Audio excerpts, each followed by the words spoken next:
আসসালামু আলাইকুম রহমতুল্লাহি ওয়া বারাকাতুহু। আলহামদুলিল্লাহ, আল্লাহ রব্বুল আলমের দরবারে অসংখ্য অগণিত শুকরিয়া যে রমজান মাস আমাদের কাছাকাছি এসে গেছে। আর দু একদিন পরেই পবিত্র রমজান মাস আমাদের মাঝে উপস্থিত হবে। আল্লাহর হাবিব সাল্লাল্লাহু আলাইহি ওয়াসাল্লাম রজব মাস পড়ার সাথে সাথেই আল্লাহ রব্বুল আলমের কাছে দোয়া করতেন, আল্লাহুম্মা বারিক লানা ফি রজাবা ওয়া শাবান ওয়াবাল্লিগনা রমাদান। হে আল্লাহ, আপনি আমাকে রজব এবং শাবান মাসে বরকত দান করুন এবং আমাকে রমজান পর্যন্ত পৌঁছিয়ে দিন। আমরা সকলেই দোয়া করেছিলাম, আল্লাহ রাব্বুল আলামিন আমাদেরকে রমজানের কাছাকাছি মুহূর্তে এনে দিয়েছেন, এই জন্য শুকরিয়া আদায় করছি আলহামদুলিল্লাহ। রমজান মাস আসার সময় আল্লাহর হাবিব সাল্লাল্লাহু আলাইহি ওয়াসাল্লাম সাহাবায়ে কেরামদেরকে কিছু নসিহত করেছিলেন।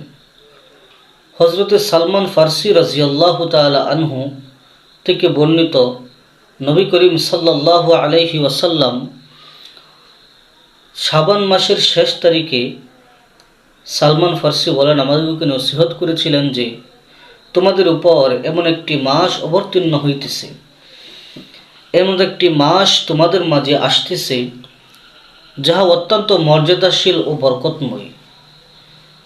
যে মাসটার মর্যাদা মহান আল্লাহ রব্বুল আলামিনের কাছে অনেক, যার মর্যাদা, যার স্থায়িত্ব, যা মর্যাদাশীল এবং বরকতময় একটি মাস তোমাদের সামনে উপস্থিত হতে যাচ্ছে। আল্লাহর হাবিব আরও বলেন, এই মাসের মধ্যে এমন একটি রাত্র আছে যেটাকে শবে কদর বলা হয়। ওই রাত্রটা হাজার মাসের চেয়ে উত্তম। সুবহানাল্লাহ। আল্লাহ তাআলা এই মাসে রোজা রাখাকে ফরজ করে দিয়েছেন এবং এই মাসের রাত্রগুলিকে নামাজ অর্থাৎ তারাবিহ পড়াকে সওয়াবের কাজ বানাইয়াছেন।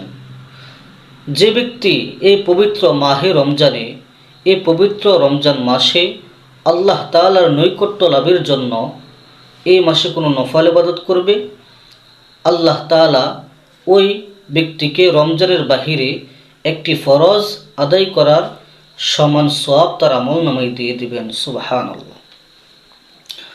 আল্লাহর হাবিব সাল্লাল্লাহু আলাইহি ওয়াসাল্লাম আরও বলেন, যে ব্যক্তি পবিত্র রমজান মাসে একটি ফরজ আদায় করবে, আল্লাহ রব্বুল আলামিন ওই ব্যক্তির আমল নামায় রমজানের বাহিরে ৭০টি ফরজ আদায় করিলে যে সওয়াব হইত, ওই সমপরিমাণ সওয়াব তার আমল নামায় দান করবেন। সুবহানাল্লাহ। আল্লাহর হাবিব বলেন, হে সাহাবায়ে কেরাম, এই মাসটা হচ্ছে সহানুভূতির মাস। ওই মাসটাই তোমরা মানুষদের সাথে ভালো ব্যবহার করবে, সহানুভূতি দেখাবে, কারণ ওই মাসটাই সহানুভূতির মাস। আল্লাহর হাবিব সাল্লাল্লাহু আলাইহি ওয়াসাল্লাম আরও বলেন, এই মাসে যদি কোনো ব্যক্তির মাঝে তোমরা পরিবর্তন দেখতে পাও, তাহলে তোমরা তাকে নিয়ে ঠাট্টা বিদ্রূপ করিও না, কারণ রমজান আসেই মানুষের পরিবর্তনের জন্য।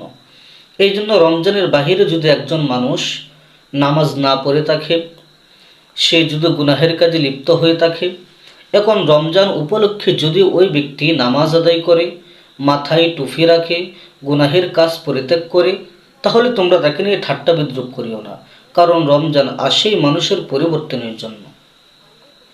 আল্লাহর হাবিব সাল্লাল্লাহু আলাইহি ওয়াসাল্লাম আরও বলেন, এই মাসে আল্লাহ রব্বুল আলামিন অসংখ্য অগণিত জাহান্নামীকে জাহান্নাম থেকে মুক্ত করে জান্নাত দিবেন, অসংখ্য গুনাহগারকে গুনাহ থেকে মুক্তি দিয়ে, নিষ্কৃতি দিয়ে তাকে গুনাহ মুক্ত করে দিবেন। এই জন্য আমাদের প্রত্যেকের উচিত, পবিত্র মাহে রমজান আমাদের একেবারেই কাছাকাছি এসে গেছে, আমরা সকলে রমজানের প্রস্তুতি নেব।